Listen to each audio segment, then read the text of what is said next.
Hi welcome to ആൻഡ്രൻ channel. ഇന്ന് നമ്മൾ 10th ചാപ്റ്റർ 1 റിലേഷൻസ് ആൻഡ് ഫങ്ഷൻസിൽ എക്സസൈസ് 1.6 ആണ് നോക്കാൻ പോകുന്നത് കേട്ടോ. അപ്പോൾ മൾട്ടിപ്പിൾ ചോയ്സ് ക്വസ്റ്റ്യൻസ് ആണ് കേട്ടോ ഇതിൽ. അപ്പോൾ ഇതിൽ ഫസ്റ്റ് വൺ നോക്കാം. If n of a cross b equal to 6 and a equal to set of 1,3 then n of b is. എങ്ങനെ ചെയ്യേണ്ടതെന്ന് നോക്കാം കേട്ടോ. ഇപ്പോൾ നമുക്ക് എൻ ഓഫ് എ ക്രോസ് ബിയും തന്നിട്ടുണ്ട്, എ സെറ്റും തന്നിട്ടുണ്ട്, എൻ ഓഫ് ബി കണ്ടുപിടിക്കണം. അപ്പോൾ ഫസ്റ്റ് നമുക്ക് എൻ ഓഫ് എ ക്രോസ് ബിയുടെ ഫോർമുല അറിയണം കേട്ടോ. അപ്പോൾ ഇതിൻ്റെ ഫോർമുല എന്താണെന്ന് നോക്കാം. N of a cross b equal to n of a cross n of b. ഇതിന് പിരിച്ചെഴുതിയാൽ മാത്രം മതി. ഇപ്പോൾ n of a cross b നമുക്ക് തന്നിട്ടുണ്ട്. N of a cross b എത്രയാ? 6 എന്ന് തന്നിട്ടുണ്ട്. അപ്പോൾ ഇതിന് പകരം നമുക്ക് ഇവിടെ 6 എന്ന് എഴുതാം. Equal to n of a. N of a എന്ന് പറയുന്നത് എങ്ങനെയാണ്? നമ്പർ ഓഫ് എ എന്നാണ് ഇതിന് പറയുക. അപ്പോൾ എ എന്ന സെറ്റ് തന്നിട്ടുണ്ട് അല്ലേ? എ എന്ന സെറ്റിൽ എത്ര എലമെന്റ്സ് ഉണ്ടെന്ന് എണ്ണി നോക്കിയാൽ മതി. എത്ര എലമെന്റ്സ് ഉണ്ട്? 1 2 എലമെന്റ്സ്. അപ്പോൾ എൻ ഓഫ് എ എന്ന് പറയുന്നത് 2 ആണ്. അപ്പോൾ എൻ ഓഫ് എക്ക് പകരം നമ്മൾ എന്തെഴുതാം? 2 എന്ന് എഴുതാം. Cross n of B. N of B അതുപോലെ തന്നെ എഴുതാം. നമുക്ക് എൻ ഓഫ് ബി ആണ് കണ്ടുപിടിക്കേണ്ടത്. ഇപ്പോൾ നമുക്കിവിടെ മൾട്ടിപ്പിളിലാണ് കിടക്കുന്നത്. അപ്പം നമുക്ക് 2 ലെഫ്റ്റ് ഹാൻഡ് സൈഡിലേക്ക് കൊണ്ടുവരാം. അപ്പോൾ ലെഫ്റ്റ് ഹാൻഡ് സൈഡിലേക്ക് കൊണ്ടുവരുമ്പോൾ എങ്ങനെ വരിക? ഇവിടെ 6 ഉണ്ട്. 6 ഈ 2 മൾട്ടിപ്പിളിൽ കിടക്കുന്നതുകൊണ്ട് ഇപ്പുറത്തോട്ട് കൊണ്ടുവരുമ്പോൾ ഡിവിഷൻ ആയിട്ട് മാറും. അപ്പോൾ divided by 2 equal to n of b. ഇപ്പം 2ഉം 6ഉം ക്യാൻസൽ ചെയ്താൽ നമുക്ക് 3 ആണ് കിട്ടുക. അപ്പോൾ n of b equal to 3 എന്നാണ് നമുക്ക് ആൻസർ കിട്ടിയത് കേട്ടോ. ഓപ്ഷൻ സി ആണ് കറക്റ്റ് കേട്ടോ. ഇനി next one. A equal to set of a b p. B is equal to set of 2,3. C is equal to set of p q R s. Then n of A union c cross b is. കുറച്ച് options തന്നിട്ടുണ്ട്. അപ്പോൾ ഇതിൽ n of A union c cross b ആണ് കണ്ടുപിടിക്കേണ്ടത്. എങ്ങനെയാണെന്ന് നോക്കാം. ഇപ്പോൾ 3 സെറ്റും തന്നിട്ടുണ്ട്. ഇതിൽ നമ്മൾ N of A union c cross b ആണ് കണ്ടുപിടിക്കേണ്ടത് കേട്ടോ. അപ്പോൾ ആദ്യം ഇതിൻ്റെ ഫോർമുല എഴുതാം. ഇപ്പോൾ ഇതിന് എങ്ങനെ? ഇപ്പോൾ ഇവിടെ ക്രോസ് എന്ന് തന്നിട്ടുണ്ടല്ലോ. ക്രോസിൻ്റെ ഇപ്പറേ ഉള്ളത് വേറെ ആയിട്ടും ക്രോസിൻ്റെ അപ്പറേ ഉള്ളതും വേറെ ആയിട്ട് എഴുതിയാൽ മതി. ഇപ്പോൾ എൻ എന്ന് പറയുന്നത് ഇത് രണ്ടിനും കൂടി ചേർത്തിട്ടാണ് ഉള്ളത് കേട്ടോ. എൻ എന്ന് പറയുന്നത് ഇത് രണ്ടിനെയും മൾട്ടിപ്ലൈ ചെയ്യുന്നുണ്ട്. അപ്പോൾ എങ്ങനെ എഴുതണ്ടേ? N of A union C, പിന്നെ ക്രോസ്, നെക്സ്റ്റ് എഴുതുമ്പോൾ എൻ ഓഫ് ബി. ഇത് രണ്ടും പിരിച്ചെഴുതിയാൽ മാത്രം മതി. ഇതാണ് ഇതിന്റെ ഫോർമുല കേട്ടോ. ഇനി നമുക്ക് എ യൂണിയൻ സി എന്താണെന്ന് ആദ്യം കാണണം. അപ്പൊ എ യൂണിയൻ സി എന്ന് പറഞ്ഞാൽ നിങ്ങൾക്ക് അറിയായിരിക്കും. എയിലും സിയിലെയും എലമെന്റ്സ് നോക്കണം അല്ലേ? എ യൂണിയൻ എന്ന് പറയുമ്പോൾ രണ്ടും ഒരുമിച്ച് എഴുതിയാൽ മതി. ഇപ്പൊ ഇവിടെ എ ഉണ്ട്, ബി ഉണ്ട്, പി ഉണ്ട്, പിന്നെ ഇവിടെയും പി ഉണ്ട്. അപ്പോൾ ഒന്ന് എഴുതിയാൽ മതി. പിന്നെ ക്യു ആർ എസ്. അപ്പോൾ എ യൂണിയൻ സി കണ്ടുപിടിച്ചു.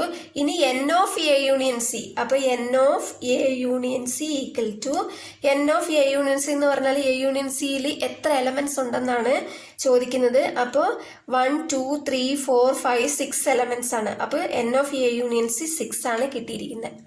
നെക്സ്റ്റ് എൻ ഓഫ് ബി ആണ്. അപ്പോൾ എൻ ഓഫ് ബി എത്രയാ?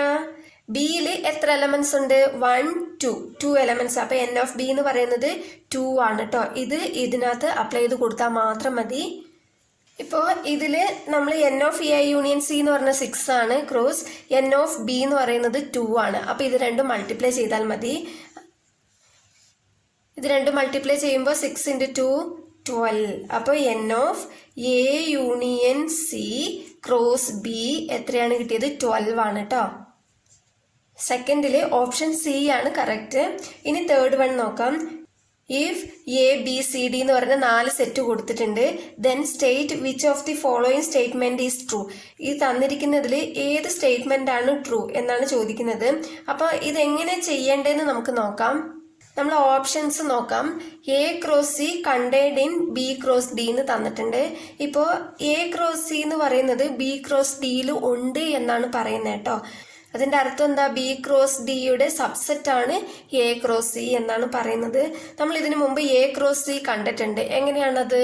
ഓർഡേർഡ് പെയർ ആയിട്ട് എഴുതണം അല്ലേ? അപ്പം ഇതിന് മൊത്തത്തിന് നമ്മൾ ഓർഡേർഡ് പെയർ ആയിട്ട് കണ്ടുപിടിക്കേണ്ട ആവശ്യമില്ല. ഒരു ഈസി മെത്തേഡ് പറഞ്ഞുതരാം. ഇതിൽ ഫസ്റ്റത്തെ എലമെന്റ് എടുക്കുക, ഇതിൽ ഫസ്റ്റ് എടുക്കുക എ എടുക്കുക, ഇതിൽ ഫസ്റ്റ് എടുക്കുക ബി. ഇപ്പൊ എയിലുള്ളത് ബിയിലുണ്ടോ എന്ന് നോക്കിയാൽ മതി. ഇപ്പൊ എയിൽ ഇവിടെ ഉണ്ട് 1 2 എന്നുണ്ട്. ബിയിൽ നോക്കിക്കേ 1 2 ഉണ്ടോന്ന്? 1 2 ഉണ്ട് അല്ലേ? അപ്പോൾ ഇത് കറക്റ്റായി നമുക്ക്. ഇനി അടുത്തത് സി രണ്ടാമത്തെ എലമെന്റ് എടുക്കാം. അടുത്തത് ഇതിലെയും രണ്ടാമത്തെ എലമെന്റ് എടുക്കാം. സിയിലുള്ളത് ഡിയിലും ഉണ്ടാവണം. സി നോക്കാം നമുക്ക് 5 6. ഡിയിൽ നോക്കിക്കേ 5 6 ഉണ്ടോന്ന്? ഉണ്ട് അല്ലേ? അപ്പൊ ഈ സ്റ്റേറ്റ്മെന്റ് കറക്റ്റ് ആണ് കേട്ടോ. ഇനി അടുത്ത നമുക്ക് നോക്കാം. ഇപ്പോൾ എ എന്ന് പറയുന്ന ഫസ്റ്റ് ഉള്ളത് എടുക്കാം. എ ഇവിടെയും എ തന്നെ. ഇപ്പൊ എയിൽ 1 2 ഉണ്ട്, പിന്നെ എ തന്നെയാണ് കൊടുത്തിരിക്കുന്നത്. 1 2 ഉണ്ട്. അപ്പോൾ ഇത് കറക്റ്റ് ആണ്. നെക്സ്റ്റ് ബി നോക്കാം. B D. ബിയിൽ നോക്കിക്കേ 1 2 3 4 ഉണ്ട്. ഡി നോക്കുമ്പോൾ 5 6 7 8 ആണ്. 1 2 3 4 ഇല്ല ഇതില്. അപ്പോൾ ഈ സ്റ്റേറ്റ്മെന്റ് തെറ്റാണ് കേട്ടോ. ഇനി നെക്സ്റ്റ് നോക്കാം. ബി എ നോക്കാം കേട്ടോ. ബി 1 2 3 4 ഉണ്ട്. എയിൽ 1 2 3 1 2 മാത്രമേ ഉള്ളൂ, 3 4 ഇല്ല അല്ലേ? അപ്പൊ ഈ സ്റ്റേറ്റ്മെന്റും തെറ്റാണ്. അടുത്ത് ഡിയും സിയും നോക്കാം. ഡിയും സിയും നോക്കുമ്പോൾ ഡി 5 6 7 8 ആണ്, സി 5 6 ആണ്. അപ്പൊ 7 8 സിയിലില്ല. അപ്പോൾ ഇതും തെറ്റാണ്. അടുത്തത് ഇതിന്റെ ഫസ്റ്റ് എലമെന്റ് ഇതിന്റെ ഫസ്റ്റ് എലമെന്റ് നോക്കാം. D 5 6 7 8, B 1 2 3 4. രണ്ടും ഡിഫറെന്റ് ആണ് അല്ലേ? ഇതിലുള്ളത് ഇതിനകത്തില്ല. അപ്പൊ ഇതും തെറ്റാണ്. എയിലുള്ളത് ഉണ്ട്, ഇത് രണ്ട് ശരിയാണ്. അപ്പൊ മൊത്തത്തിൽ കറക്റ്റ് ആയിട്ടുള്ളത് നമുക്ക് ഇത് മാത്രമേ കിട്ടിയിട്ടുള്ളൂ കേട്ടോ. അപ്പോൾ ഓപ്ഷൻ എ ആണ് നമുക്ക് കറക്റ്റ് സ്റ്റേറ്റ്മെന്റ്. ഇനി നെക്സ്റ്റ് ഫോർത്ത് വൺ നോക്കാം. If there are 1024 relations from a set a equal to 1 2 3 4 5 to a set b, then the number of elements in b is. അപ്പൊ ഇതിൽ എൻ ഓഫ് ബി എത്രയാണെന്നാ ചോദിക്കുന്നത്. A തന്നിട്ടുണ്ട്, n of B എത്രയാണെന്ന് ചോദിക്കുന്നുണ്ട്. നമുക്ക് total number of relations 1024 തന്നിട്ടുണ്ട്. എങ്ങനെയാണെന്ന് നോക്കാം. ഇപ്പോൾ എ എന്ന് പറയുന്ന സെറ്റ് തന്നിട്ടുണ്ട്. ടോട്ടൽ നമ്പർ ഓഫ് റിലേഷൻസ് നമുക്ക് 1024 എന്നും തന്നിട്ടുണ്ട്. ഇപ്പോൾ ഇതിനു മുമ്പ് നമ്മളൊരു കാര്യം അറിയണം. ബുക്കിൽ പേജ് നമ്പർ 9 കൊടുത്തിട്ടുണ്ട് കേട്ടോ ഡീറ്റെയിൽ ആയിട്ട്. ഇപ്പോൾ എൻ ഓഫ് എ എന്ന് പറയുന്നത് പി നമ്പർ ഓഫ് എലമെന്റ്സ് എന്ന് കൊടുത്തിട്ടുണ്ട്. എൻ ഓഫ് ബി എന്ന് പറയുന്നത് ക്യൂ നമ്പർ ഓഫ് എലമെന്റ്സ് ആണെങ്കിൽ ടോട്ടൽ നമ്പർ ഓഫ് റിലേഷൻസിന്റെ ഫോർമുല എന്താണ്? 2 പവർ പി ക്യൂ. അതായത് 2 പവറിലാണ് വരുന്നത്. 2 പവറിൽ ഈ പി ക്യൂ മൾട്ടിപ്ലൈ ചെയ്താൽ മതി. അപ്പോൾ ഇത് പ്രകാരമാണ് നമ്മൾ ഇത് എഴുതേണ്ടത് കേട്ടോ. അപ്പൊ നമുക്ക് എൻ ഓഫ് എ എത്രയാണ്? P elements. അപ്പൊ n of A equal to n of A നമുക്ക് പി എന്നാണ് തന്നിട്ടുള്ളത്. അപ്പൊ പി എന്ന് പറയുമ്പോൾ എത്രയാണ്? എൻ ഓഫ് എ എന്ന് പറയുന്നത് എത്രയാണ്?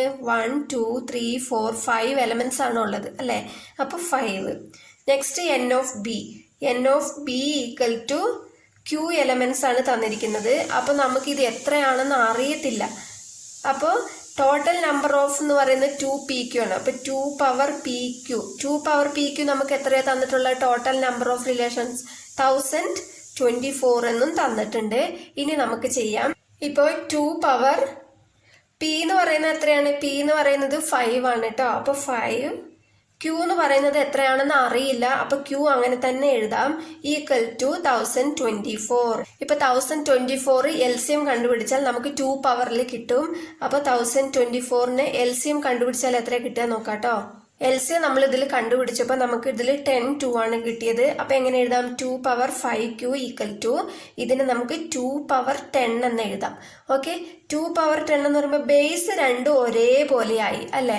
ഇനി പവറിലുള്ളത് രണ്ടും ഈക്വൽ ചെയ്താൽ മതി, നമുക്ക് ആൻസർ കിട്ടും. അപ്പൊ 5Q ഈക്വൽ ടു 10. ഇതിൽ നിന്നും Q കണ്ടുപിടിക്കാം. അപ്പൊ Q equal to 10/5. Q equal to 5ഉം 10ഉം ക്യാൻസൽ ചെയ്താൽ നമുക്ക് എത്ര കിട്ടിയ? 2 ആണ്. അപ്പൊ ക്യൂവിന്റെ വാല്യൂ 2 ആണ് കിട്ടുക. അപ്പൊ ഫോർത്ത് വൺ ഓപ്ഷൻ ബി ആണ് കറക്റ്റ് കേട്ടോ. നെക്സ്റ്റ് ഫിഫ്ത്ത് വൺ ആണ്. The range of the relation r equal to set of x, x² such that x is a prime number less than 13. അപ്പോൾ എക്സ് എന്ന് പറയുന്നത് ഒരു പ്രൈം നമ്പർ ആണ്. Less than 13 എന്ന് പറഞ്ഞാൽ എന്താ? 13നേക്കാളും കുറവായിട്ടുള്ള പ്രൈം നമ്പേഴ്സ് ആണ് എഴുതേണ്ടത്. നമുക്ക് നോക്കാം. ഇപ്പോൾ റേഞ്ച് ആണ് കേട്ടോ ഇവിടെ കൊടുത്തിരിക്കുന്നത്. അപ്പോൾ എക്സ് എന്ന് പറയുന്നത് ഒരു പ്രൈം നമ്പർ ആണ് എന്നാണ് പറയുന്നത്. നമുക്ക് എഴുതാം x equal to prime number എങ്ങനെ എഴുതുക? പ്രൈം നമ്പർ എന്ന് പറഞ്ഞാൽ 2ലാണ് സ്റ്റാർട്ട് ചെയ്യുന്നത് കേട്ടോ. ഇപ്പൊ 2, 3, 5, 7, 11, 13 എന്ന് വരും. ഇവിടെ ലെസ് ദാൻ 13 എന്നാണ് കൊടുത്തിരിക്കുന്നത് കേട്ടോ. അതുകൊണ്ട് 13 വരില്ല. Less than or equal to കൊടുത്താൽ മാത്രമേ നമ്മൾ 13 എഴുതാൻ പാടുള്ളൂ. ഇപ്പൊ 11 വരെ ഉള്ളൂ കേട്ടോ. ഇപ്പോൾ എക്സ് സ്ക്വയർ എന്ന് പറഞ്ഞാൽ ഇതിന് സ്ക്വയർ ചെയ്താൽ മതി. എക്സ് സ്ക്വയർ എന്ന് പറയുമ്പോൾ നമ്മൾ എങ്ങനെ എഴുതുക? 2 സ്ക്വയർ എന്ന് പറഞ്ഞാൽ 4, 3 സ്ക്വയർ 9, 5 സ്ക്വയർ 25, 7 സ്ക്വയർ 49, 11 സ്ക്വയർ 121. ഇങ്ങനെയാണ് എഴുതുക കേട്ടോ. ഇപ്പൊ റേഞ്ച് നമ്മൾ കണ്ടുപിടിക്കണമെങ്കിൽ ഓർഡേർഡ് പെയർ ആയിട്ട് എഴുതണം അല്ലെ? ഓർഡേർഡ് പെയർ ആയിട്ട് എഴുതുമ്പോൾ എങ്ങനെ എഴുതണ്ടേ? 2,4, 2,4, 3,9 ഇങ്ങനെയാണ് എഴുതുക കേട്ടോ. എക്സെട്ര 11,121 ഇങ്ങനെയാണ് എഴുതുക. ഇതിൽ സെക്കൻഡ് ആയിട്ട് വരുന്നതാണ് നമുക്ക് റേഞ്ച് കണ്ടുപിടിക്കാനാണ് ക്വസ്റ്റ്യനിൽ പറഞ്ഞിരിക്കുന്നത്. അപ്പൊ സെക്കൻഡ് ആയിട്ട് വരുന്നതാണ് നമുക്ക് റേഞ്ച് ആയിട്ട് കിട്ടുക കേട്ടോ. അപ്പൊ സെക്കൻഡ് ആയിട്ട് വരുന്നതെന്ന് പറഞ്ഞാൽ എന്താ? ആർ ഈക്വൽ ടു എത്ര കിട്ടുക? 4, 9, 25, 49, 121. ഓക്കെ, ഇത്രയാണ് നമുക്ക് റേഞ്ച് ആയിട്ട് കിട്ടുക കേട്ടോ. ഇതാണ് റേഞ്ച്. അപ്പൊ ഇതില് ഓപ്ഷൻ സി ആണ് കേട്ടോ കറക്റ്റ്. മനസ്സിലായെന്ന് വിശ്വസിക്കുന്നു. വീഡിയോ ഇഷ്ടപ്പെട്ടാൽ ലൈക്ക് ചെയ്യാനും ഷെയർ ചെയ്യാനും കമൻറ്റ് ചെയ്യാനും മറക്കരുത് കേട്ടോ. എന്തെങ്കിലും ഡൗട്ട് ഉണ്ടെങ്കിൽ കമൻ്റായിട്ട് അറിയിച്ചാൽ മതി. ഇനി അടുത്ത വീഡിയോയിൽ നോക്കാം. താങ്ക്